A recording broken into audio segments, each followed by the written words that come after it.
கர்த்தருடைய பரிசுத்த நாமத்துக்கு மகிமை உண்டாவதாக. கர்த்தர் இன்று நம்மளோடு இடைபெற விரும்புகிற வார்த்தை என்னவென்றால், எரேமியா 30வது அதிகாரம் 17வது வசனம். அவர்கள் உன்னை விசாரிப்பற்ற சீயோன் என்று சொல்லி உனக்கு தள்ளுண்டவள் என்று பெயரிட்டபடியால் நான் உனக்கு ஆரோக்கியம் வரப்பண்ணி உன் காயங்களை ஆற்றுவேன் என்று கர்த்தர் சொல்லுகிறார். ஆம் பிரியமானவர்களே, இன்று உங்க வாழ்க்கையில கூட நீங்க ஒரு தள்ளப்பட்ட நிலையில இருக்கலாம்.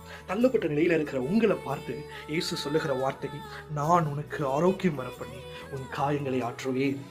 நம்மளுடைய வாழ்க்கையில சில நேரத்துல கர்த்தர் கொடுக்கிற பிரச்சனையெல்லாம் சும்மா கொடுக்க மாட்டார். அந்த தீமையிலும் ஒரு நன்மையை வைத்திருப்பார். எத்தனை பேர் விசுவாசிக்கிறீங்க? ஆமென். ஆண்டவர் பிரச்சனையை அனுமதிப்பார் சில நேரத்துல. அப்பெல்லாம் ஏன் ஆண்டவரே எனக்கு மட்டும் இவ்வளோ பிரச்சனை வருதுன்னு யோசிக்காம, மரியாதை போல நீங்க தான்ப்பா என் பங்குன்னு உங்களை தாழ்த்தி பாருங்க.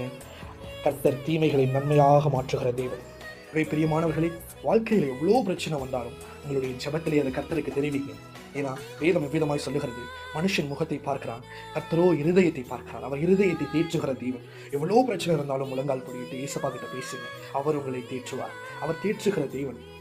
இந்த வார்த்தையின்படி கர்த்தர் உங்களுக்கு ஆரோக்கியம் வர பண்ணி உங்கள் காயங்களை கட்டுவாராக. கர்த்தர் உங்களை ஆசீர்வதிப்பாராக. ஆமென்.